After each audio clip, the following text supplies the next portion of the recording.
ദിവ്യമന്നയിലേക്ക് സ്വാഗതം. ഡിസംബർ 21 ഞായർ സഭാദിനം.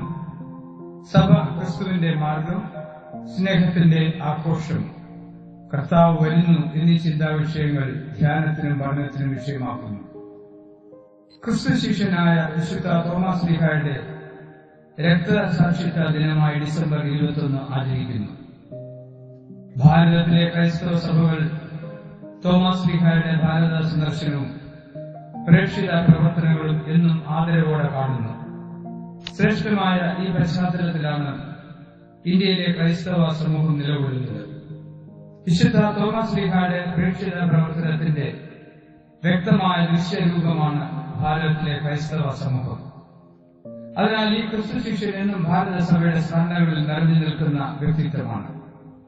അതോടൊപ്പം തോമാസ് ശ്ലീഹ പ്രകടമാക്കിയ ആത്മീയ തീക്ഷ്ണതയും വിശ്വാസത്തിന്റെ പ്രഖ്യാപനം ഏറ്റെടുക്കാൻ സഭ പ്രതിജ്ഞാബദ്ധമാണ്. നിരവധി വൈവിധ്യങ്ങൾ നിറഞ്ഞ ഭാരതത്തിൽ സംഗതമായ സാക്ഷ്യം നിർവഹിക്കുവാൻ വിശ്വാസ സമൂഹം വിളിക്കപ്പെട്ടിരിക്കുന്നു. തോമാസ് ശ്ലീഹയുടെ നാമത്തിൽ അറിയപ്പെടുന്ന മലങ്കര മാർ തോമാസ് സുറിയാനി സഭ ഈ ദിനത്തിന് വളരെ പ്രാധാന്യം നൽകുന്നു. ഇത് കേവലം ചില ധന്യസ്മരണകൾ മാത്രമാകാതെ വിശുദ്ധ തോമാസ് ശ്ലീഹയുടെ ജീവിതവും സമർപ്പണവും എന്നും തിളങ്ങുന്ന മാതൃകയായി സ്വീകരിക്കുമ്പോഴാണ് സഭാദിനം അർത്ഥപൂർണമാകുന്നത്. സുവിശേഷം സമൂഹത്തിലെ തിന്മകളെ ഇല്ലാതാക്കുന്നു. ഈ സത്യത്തിന്റെ സാക്ഷികളും പ്രഘോഷകരുമായി കർത്താവ് സഭയെ നിയോഗിച്ചിരിക്കുന്നു. ഇതിനെ സ്വീകരിച്ച് വിശ്വാസ സമൂഹം പ്രവർത്തനാനിരതമാകണം. സഭാദിനം സമർപ്പണത്തിനുള്ള അവസരമാണ്. ആന്തരിക പരിവർത്തനമാണ് മനുഷ്യനെ നന്മയിലേക്ക് നയിക്കുന്നത്. സുവിശേഷം എപ്പോഴും അതിനുള്ള ആഹ്വാനമാണ് നൽകുന്നത്. വേദഭാഗങ്ങൾ ഈ വിധ ചിന്തകൾക്ക് പ്രാധാന്യം നൽകുന്നു.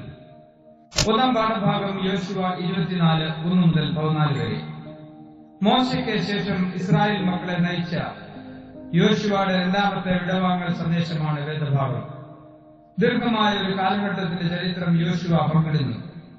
അബ്രഹാമിന്റെ പിതാവായ തേർക മുതൽ ആരംഭിക്കുന്ന ഈ വിവരണത്തിൽ ദൈവത്തിന്റെ മഹത്തായ പ്രവർത്തനങ്ങളെ വിശദമായി അവലോകനം ചെയ്യുന്നു. ദൈവജനം അനുഭവിച്ച നന്മകൾ വിശദമാക്കുന്നു. ദൈവം തന്റെ ഉദ്ദേശത്തിന് അനുസരണമായി പ്രവർത്തിക്കുന്നു. ദൈവിക പദ്ധതികളെ തടയുവാൻ ആർക്കും കഴിയില്ല. നന്മകൾ പ്രാപിക്കുമ്പോൾ ദൈവത്തെ ഉപേക്ഷിക്കരുത്. യഹോവയെ ഭയപ്പെട്ട് അവന്റെ പരമാർത്ഥതയോടും വിശ്വസ്തയോടും സേവിപ്പീൻ എന്ന വാക്കുകൾ സജീവമായ ദൈവബന്ധം പരിരക്ഷിക്കേണ്ടതിന്റെ ആവശ്യകതയാണ് സൂചിപ്പിക്കുന്നത്. രണ്ടാം പാഠഭാഗം എബ്രായർ 13:7-16 വരെ. ക്രിസ്തീയ വിശ്വാസത്തിൽ നിലനിൽക്കാനും വളരാനും സഹായിച്ച ഉപദേശകന്മാരെ വിസ്മരിക്കരുതെന്ന നിർദ്ദേശത്തിന്റെ വിശദീകരണമാണ് വേദഭാഗം. അവരുടെ ശ്രേഷ്ഠ മാതൃകളെ പിന്തുടരണം.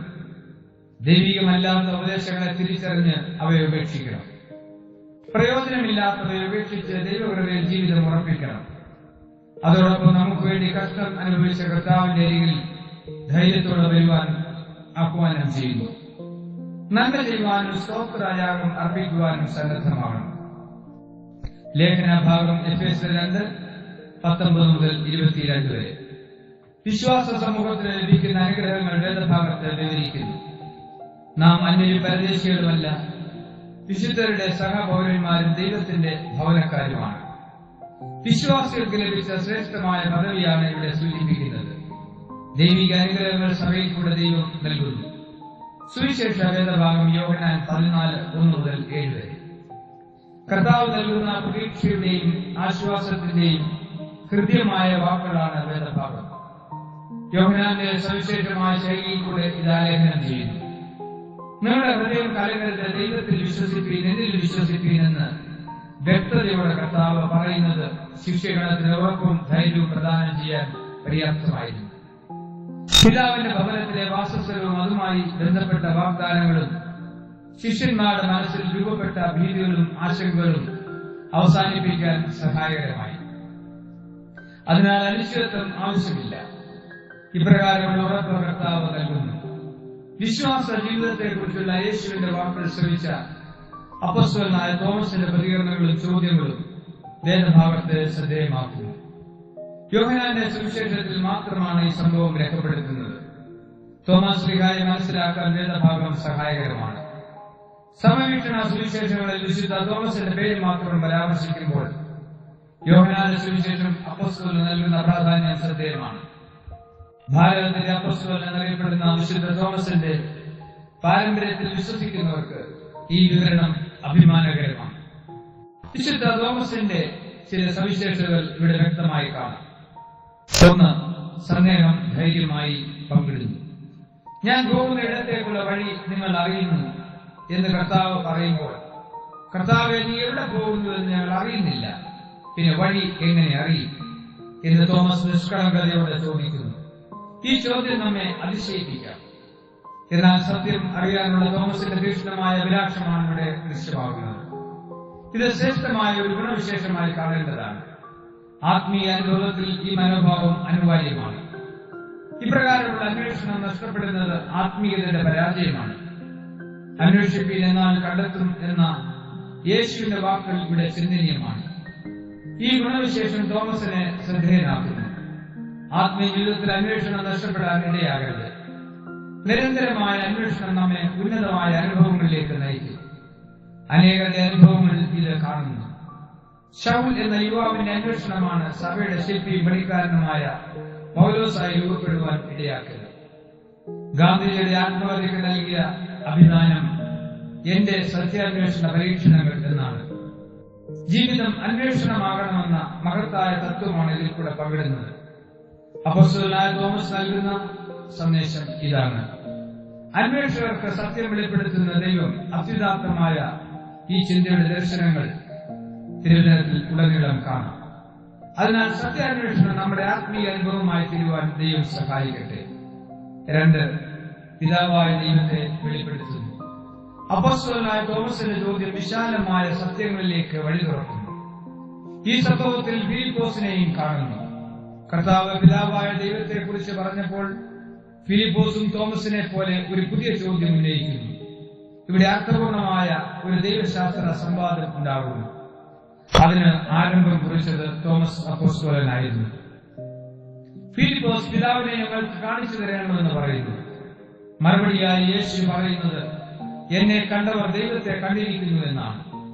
ഇത് ദൈവിക സത്യങ്ങളുടെ വ്യക്തമായ വെളിപ്പെടുത്തലാണ്.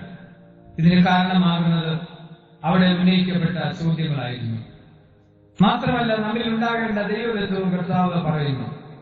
യേശുവിന്റെ ദൈവത്വത്തെ ചോദ്യം ചെയ്ത അന്നത്തെ സാഹചര്യവും ഇതിന്റെ പശ്ചാത്തലത്തിൽ ഉണ്ടായിരുന്നു എന്ന് പഠിതാക്കൾ പറയുന്നു.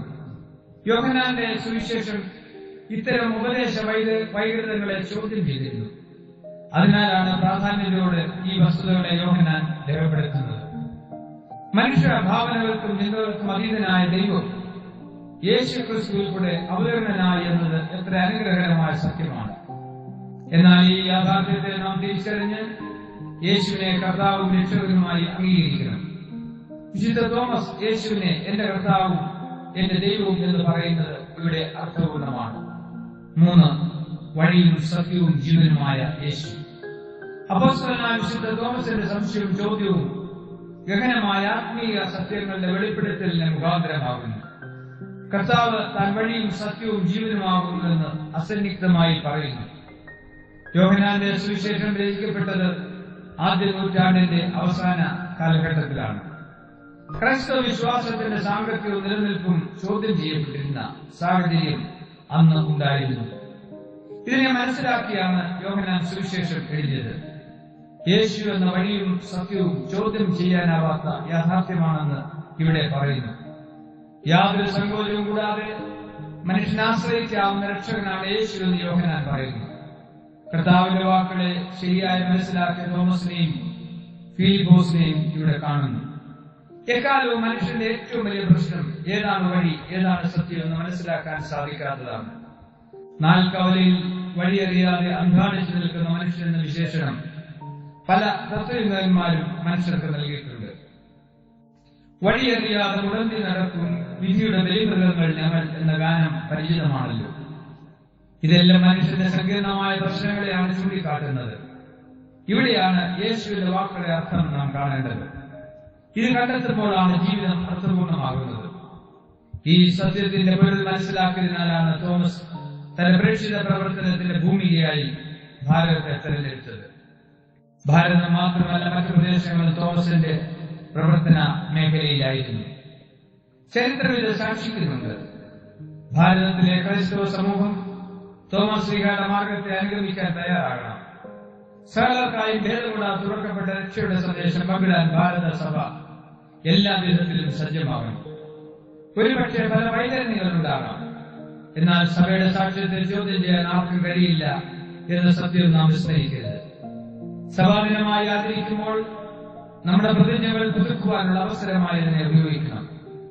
ഭാരത സഭയ്ക്ക് തനതായ അസ്തിത്വം നൽകിയ തോമസ് അപ്പോസ്തലനിൽ നിന്നും ഉൾക്കൊണ്ട തിളക്കമാർന്ന വിശ്വാസ പൈതൃകം നാം ആത്മാർത്ഥമായി അംഗീകരിച്ചതിനാലാണ് ഭാരതത്തിലെ മതസങ്കീർണതകളിൽ സഭ ആഴത്തിൽ വേരൂന്നിയത്.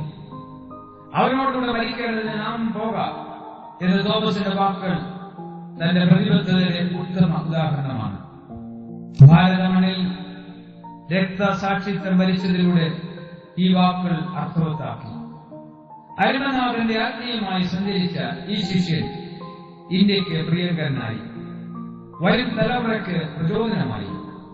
ശിഷ്യത്വത്തിന്റെ ഉദാത്ത മാതൃകയായ തോമസ് അപ്പോസ്തലൻ എന്നും സ്മരണീയനാണ്. ഈ വചനങ്ങളാൽ ദൈവം നമ്മെ അനുഗ്രഹിക്കട്ടെ.